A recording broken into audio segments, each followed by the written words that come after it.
O esgoto é algo que não deve ser jogado fora. Especialistas defendem que, em vez de problema, ele pode se tornar uma solução, sendo reutilizado em uma variedade de atividades, como a médica e odontológica, por exemplo. No Rio em Foco, que começa agora, vamos falar sobre os tesouros escondidos no esgoto e como podemos minimizar o impacto desse resíduo na saúde da população e no meio ambiente com tecnologia e inovação.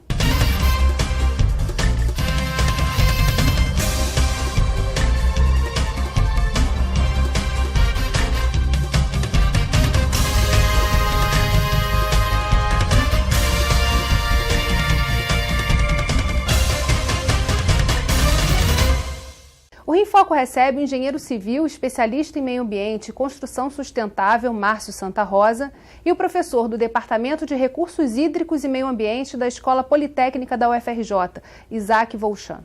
Um dos grandes desafios do estado do Rio é o saneamento.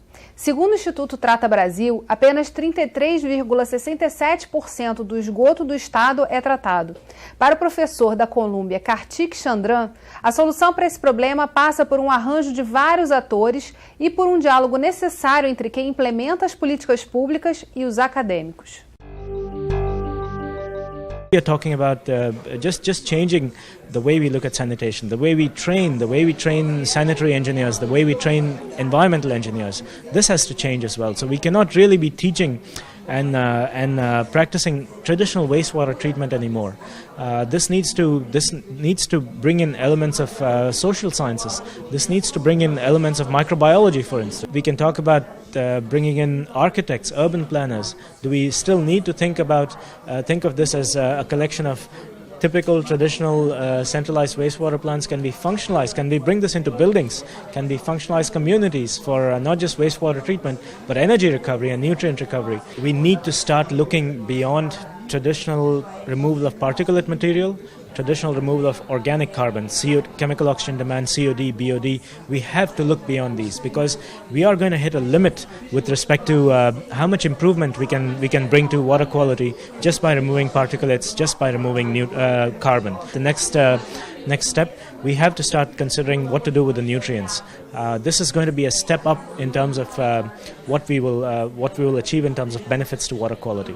And so when we start thinking about integrated carbon and nitrogen and phosphorus cycling, not just removal but cycling, what this does is we especially bringing all of this to Rio, for instance. In Rio, we could potentially just leapfrog and jump to the more advanced technologies, which will eliminate or minimize many of the mistakes which are made in going step by step. One of the challenges that the professor mentioned was just lack of financing.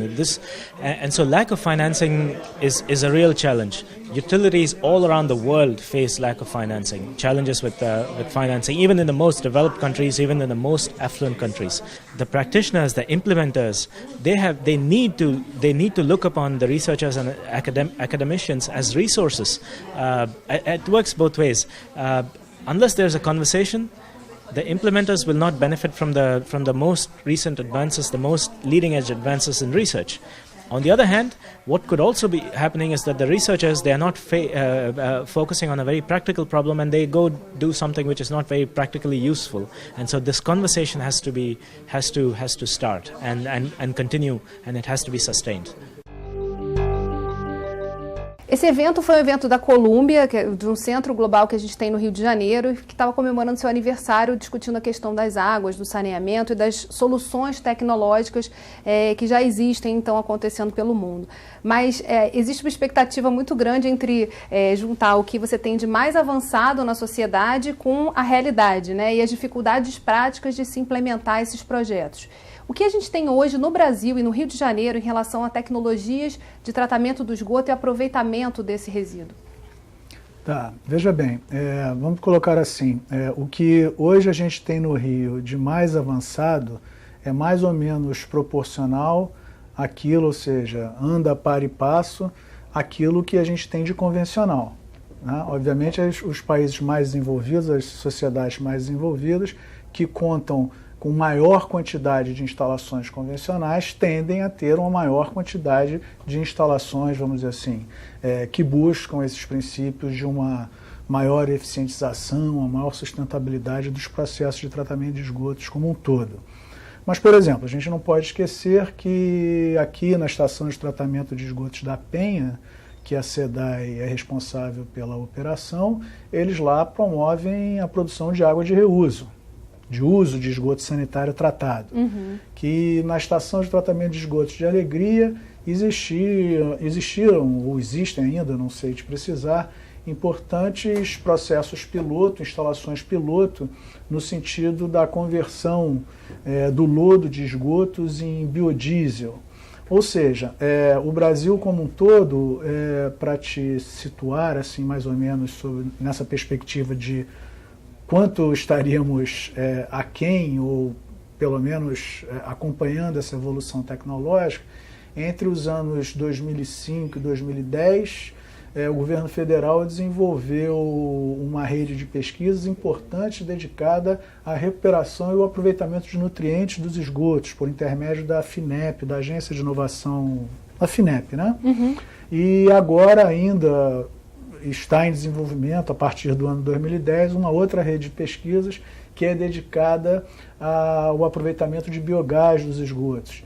Então, eu diria assim, os exemplos que vêm de fora, sob o ponto de vista da aplicação real, em escala real, são em maior quantidade do que os exemplos que temos aqui em escala real aplicada, mas muito disso se deve em função da relatividade entre a quantidade de instalações que eles lá têm e a pouca quantidade de instalações que aqui temos. Se tivéssemos, obviamente, uma maior quantidade de instalações convencionais aqui, poderíamos ter mais exemplos para discutirmos sob o ponto de vista das instalações mais modernas, mais atuais, mais de vanguarda. Eu complementaria, né, James, o que o professor Isaac está dizendo, que, na verdade, essa tecnologia, já que o professor Kartik mencionou, ela tem muito a ver com esse nível de investimentos que nós temos de políticas públicas no saneamento, né? Então a gente vê que é muito difícil em cidades, ele vive em Nova York hoje, num centro de excelência, de pesquisa, e sabe-se que todas as estações de tratamento, e são muitas na cidade, como de resto dos Estados Unidos, saneamento é considerado saúde pública, como hospitais. Você não pode ter esgotos lançados sem tratamento nos cursos d'água, nos rios, nas baías. Quando tem, é um sério problema de investigação e as próprias empresas que cuidam são seriamente punidas por isso. Mas o que eu digo é que lá eles vão até o tratamento terciário, né, que permite com que esses gases, como ele cita, que são resultantes do aproveitamento do fósforo e de nitrogênio, sim, você chega nesse nível de evolução de tratamento tão seguro da saúde pública que você pode ter esse investimento, então, a partir desses produtos. No caso que o professor cita da Alegria, quer dizer, a gente está ainda cuidando do lodo, quer dizer, ainda fazendo a secagem desse produto, desse resultado, né, do tratamento de Alegria, por exemplo, e ele está sendo mais usado como blocos de cerâmica, usado como compactação. Mas a pergunta em relação a juntar, né, essa questão política do avanço que a gente precisa ter e social à questão econômica. Você pensar em soluções que monetizem esse resíduo que hoje é um problema, pode ser um caminho para a gente conseguir realizar mais? Quer dizer, você olhar o esgoto como uma questão que pode gerar algum recurso? Não, depende do valor que você consiga apropriar isso. Você pode valorizar isso da forma que você bem entender. Sob o ponto de vista monetário, explicitamente falando, se isso viabiliza o setor de saneamento, obviamente que não. O setor de saneamento requer investimentos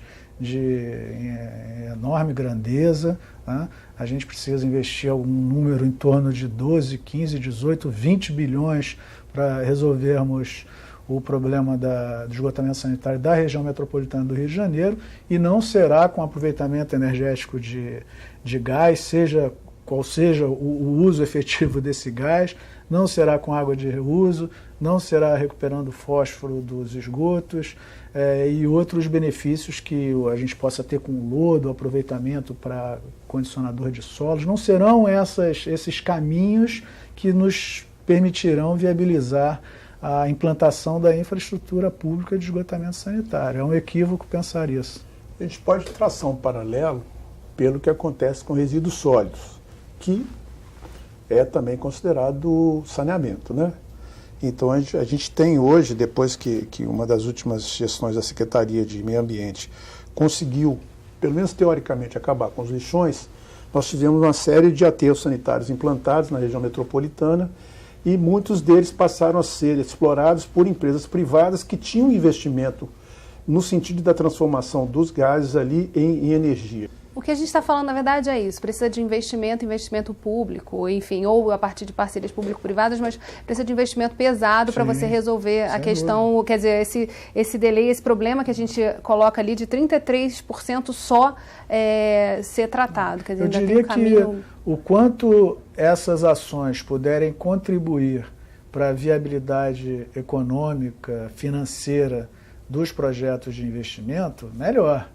Se a gente vai espetar energia no grid e isso vai entrar como receita para o negócio, ótimo. Se a gente vai condicionar lodo, ensacá-lo e vendê-lo comercialmente no supermercado ou vai entregar para o produtor agrícola, vamos oferir receita com isso, ótimo. Mas é tudo do entorno, não é a qualquer economia é bem-vinda, né? Mas não é essa economia que resolverá o nosso problema, não. A gente vai fazer um rápido intervalo e voltamos já. Rio em Foco aqui, política e economia caminham juntas.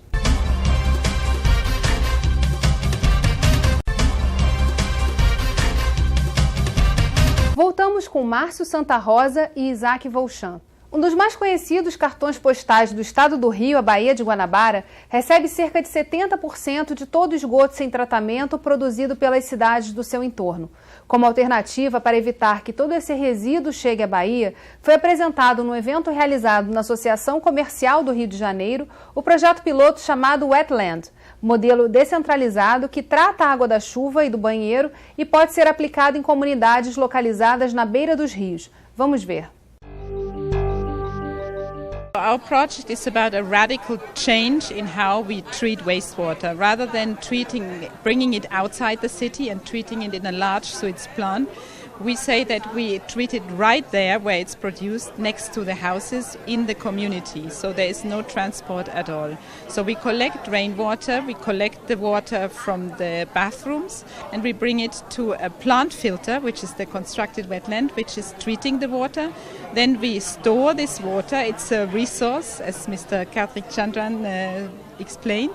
And then we can reuse this water to water the garden, to wash our laundry, to reuse it for the toilet. So we use 50% less water at least overall.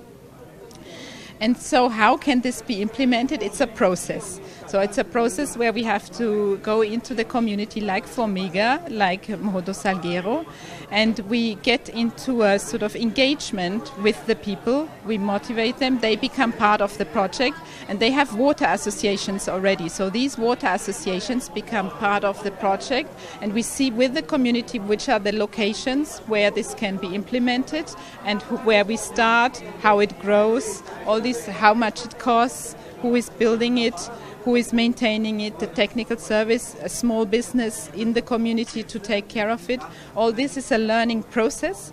And so eventually all the rivers come from the Tijuca mountain and flow into the Guanabara Bay.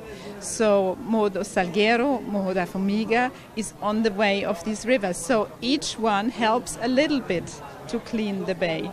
So only if we get all the rural communities, eventually we can clean. Because as Mr. Chandran explained, the connection is the most important thing. That's why Alegria is not connected to so many favelas, and they're very hard to reach. People want to connect, but because they're so steep, they're outside, it's very hard to connect. So this could be an alternative for these places which are hard to connect and provide an alternative and a beautiful environment. Esse projeto, na realidade, não é só o Etna. Ela propõe que você faça o tratamento local ali na comunidade. Um grupamento de casas, junta um tanque cético e uma Etna. É uma solução bastante interessante, bastante adequada. Claro que na nossa realidade a gente precisa ver como mantém esse sistema, né? Porque senão a gente implanta ele e não funciona. Mas é um sistema bastante interessante, adequado, principalmente com a geografia e com problemas que a gente tem às vezes de acessibilidade nessas comunidades. Mas as Wetlands também exigem área, exigem espaço, e o espaço é precioso também nessas comunidades. Então é muito difícil assim generalizar, é preciso para cada caso sentar discutir e ver aquela alternativa que é melhor e como ela pode se viabilizar e ser sustentável, se manter ao longo dos anos. Essa questão, a descentralização do tratamento, ela é uma solução? Não necessariamente centralizado. A gente estava participando de um programa grande agora do BID, do Banco Interamericano, e uma das componentes que eu mesmo até escrevi lá para o projeto era uma experiência bastante ousada de montar um projeto Wetlands na Baixada Fluminense. Por quê? Porque isso teria, se funciona, um sentido social muito importante, que é, no caso, lá dos Estados Unidos e outros lugares do mundo, como o professor Wolfram estava comentando, as wetlands são naturais, quer dizer, são baixadas, áreas alagadas, e as plantas têm essa relação biológica, né, com água, vegetação, então isso funciona naturalmente. Mas a gente tem um exemplo de caso aqui na região dos lagos, em Juturnaíba, que uma das lagoas de tratamento da empresa, que é uma empresa privada e trabalha lá, é feita através de plantas. E ela é um dos sistemas que atende a essa região e funciona muito bem. Até vi um prêmio na Federação das Indústrias há pouco tempo, já dos resíduos da wetlands, sendo transformado em artesanato pelas comunidades locais. Aqui na Baixada Fluminense, a gente desenhou um projeto para tentar usar uma das áreas próxima a uma das estações de Sarapuí ou estação de Pavuna como um instrumento, inclusive, de redução da ocupação irregular das regiões alagáveis, que isso é um problema crônico da Baixada. Agora, qual o status desse projeto? Foi apresentado? A gente só está dependendo agora da solução política da questão do investimento do Rio de Janeiro, que o projeto também do Banco Interamericano, ele teve uma solução de continuidade agora. Ele foi interrompido, mas existem recursos para a gente fazer essa experiência piloto, sim. Ela está toda desenhada, pensada, junto com os órgãos, né, de meio ambiente do Estado, e também aproveitando a experiência de um projeto importantíssimo que foi feito aqui, chamado Projeto Iguaçu, dos projetos mais interessantes, pensado em termos da questão muito crítica, que é das enchentes recorrentes que acontecem na Baixada Fluminense, né? O projeto ele fala também da questão de colocar a comunidade responsável, né, participando desse processo. Na sua opinião, a descentralização é um caminho? A engenharia sanitária, e eu sou engenheiro sanitarista, assim, então eu prezo assim, muito os conceitos básicos dessa conversa toda, que ela não faz opção por uma completa centralização, ou por uma completa descentralização, ou por uma situação mediana entre as duas, né? Na verdade, a gente, por dever de ofício, toda solução que é proposta para esgotamento sanitário de uma pequena, de uma média, de uma grande área urbana, é uma proposta que passa por pelo menos duas soluções. A gente pode estar falando de uma solução que esteja no extremo da régua para completa descentralização, pode estar para uma solução que passa pela completa centralização. Ou pode estar com uma terceira no meio do caminho, uma quarta, não importa. A partir da proposta dessas opções, senta-se e avalia-se o que cada uma delas tem de positividade, de negatividade, sob o ponto de vista da sustentabilidade econômica, da sustentabilidade social, como você falava, da participação da sociedade, e sob o ponto de vista da sustentabilidade ambiental também. Uhum. Então, vamos dizer assim, esses indicadores que obrigatoriamente devem ser levados em consideração, e aí, obviamente, a engenharia, enquanto assim, bastante cartesiana, sempre deu muito crédito à viabilidade econômica, sob o ponto de vista do investimento de capital, que é fundamental ter esse dinheiro, como também sob o ponto de vista do custo de operação e manutenção dessas unidades. Ela sempre trabalhou nesse sentido, no sentido da gente cotejar, no sentido de comparar diferentes soluções, no sentido de que dessa comparação possa se apontar aquela que apresente os aspectos mais interessantes, mais positivos, as maiores vantagens, para que alguém decida. Esse alguém, a gente está falando de um patrimônio público, coletivo, esse alguém é a sociedade, aí representado pelos administradores públicos, né? Mas como o próprio Firmino falou ali, cada caso é um caso e vai precisar ser analisado, porque a questão também é esse salto, né, dos projetos piloto para você conseguir universalizar ou ampliar. Eu poderia dizer assim, que em linhas gerais, na hora que todos esses aspectos são colocados dentro de uma mesma cesta, para que a gente possa daí extrair alguma conclusão, para as áreas urbanas mais adensadas, onde a gente parta aí de 50 a 75 habitantes por hectare, as soluções centralizadas sempre ganham, né? Tratamento de esgotos não basta projetar, construir e implantar. Tem o passo seguinte que é fundamental, que é operar. Se nós só projetarmos, construirmos, implantarmos e virarmos de costas, aquilo ali não funciona, aquilo vira uma caixa de passagem. A gente vai fazer um rápido intervalo e voltamos já. Rio em Foco aqui, política e economia caminham juntas.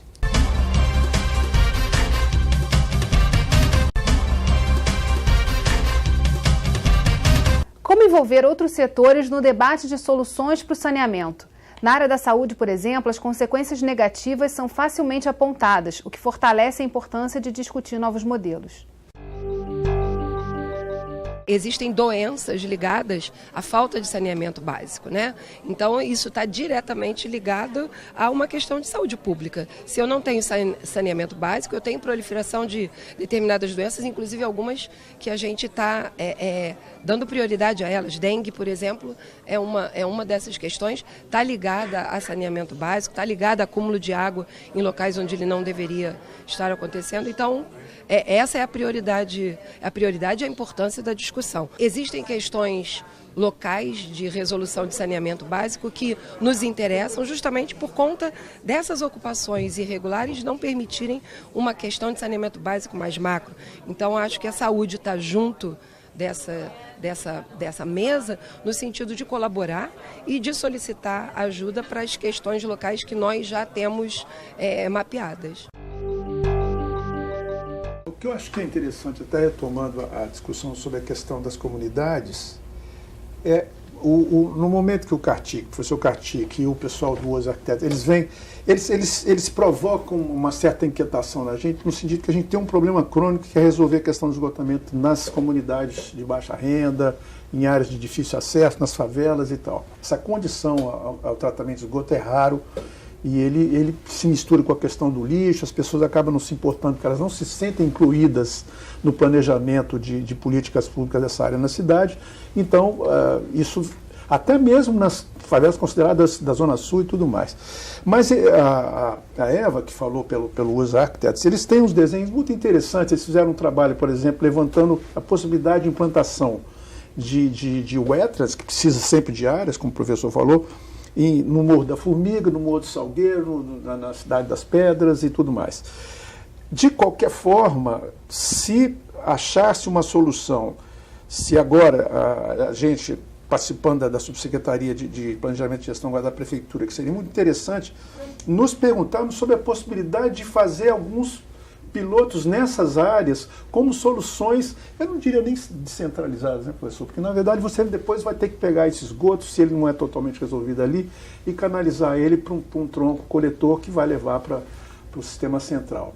Mas, pelo menos, instigar a condição de que a comunidade se sinta participante de um processo de solução de uma questão de saúde pública, que é a questão do saneamento. Que, na verdade, a saúde pública, né, todos esses problemas que advêm do contato, né, da população com esse esgoto, é a parte mais visível do que acontece por a gente não conseguir fazer o que deve ser feito, né? Não investir o que tem que ser investido todos os anos, e é um investimento de longo prazo, né?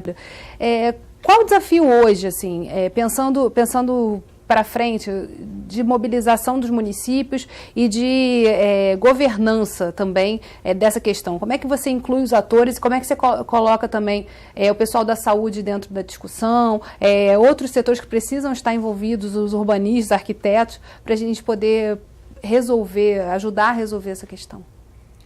Olha, eu diria que hoje o grande entrave que a gente tem é a gente conseguir viabilizar o modelo jurídico institucional da região metropolitana do Rio de Janeiro, que é um modelo que terá que conviver com sistemas cujas dimensões e áreas de cobertura extrapolam os limites dos municípios da região metropolitana do Rio de Janeiro e atualmente extrapolam esses limites à luz de uma nova figura que surge não como um ente da federação, mas como uma figura dedicada também à administração de temáticas de caráter público coletivo, que é a figura da Câmara, da Autoridade Metropolitana.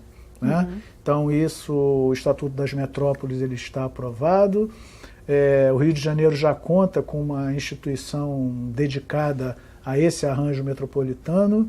Então, a gente tem, na verdade, um grande desafio de colocar esse novo desenho, esse novo arranjo institucional que diz respeito claramente ao saneamento, porque o saneamento ele tem essa configuração pública coletiva que extrapola os limites dos municípios. O sistema Guandu é um sistema que oferece água para uma quantidade enorme de municípios. A estação de Sarapuí, aqui na Baixada do Fluminense, é uma estação de tratamento de esgotos que serve também a uma maior quantidade de municípios.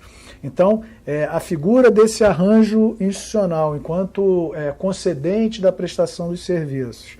A gente tem, por outro lado, a SEDAI, que é uma empresa pública dedicada há muitos anos e sucessora de outras empresas anteriores a ela e empresas que foram responsáveis pela implantação da nossa maior infraestrutura de saneamento. O sistema Guandu é um sistema implantado pelas antecessoras da SEDAI, o interceptor oceânico, o emissário submarino de Ipanema são sistemas implantados pelas antecessoras da SEDAI. E, por um outro lado, a gente tem, vamos dizer assim, um potencial de mercado privado, do capital, interessado em investimento em infraestrutura ampla, geral e restrita no Brasil. Estamos falando de qualquer modalidade de infraestrutura. E o saneamento ele está inserido. Então eu diria assim que a maior dificuldade nossa nesse momento vai ser no sentido de convergirmos para uma solução que satisfaça a todos, né? E obviamente embasado pela sociedade como um todo também sendo satisfeita nos seus anseios, daquilo que deseja no que diz respeito ao saneamento. Esse é o nosso maior gargalo, é um grande desafio, um enorme desafio a gente fazer isso, ter a condução de todo esse processo da melhor forma. Bem, certamente esse é um tema que a gente vai precisar voltar no Rio em Foco e discutir mais sobre saneamento, mas infelizmente o nosso programa chegou ao fim. Obrigada, Márcio, obrigada, Isaac, e obrigada a você que ficou com a gente até agora.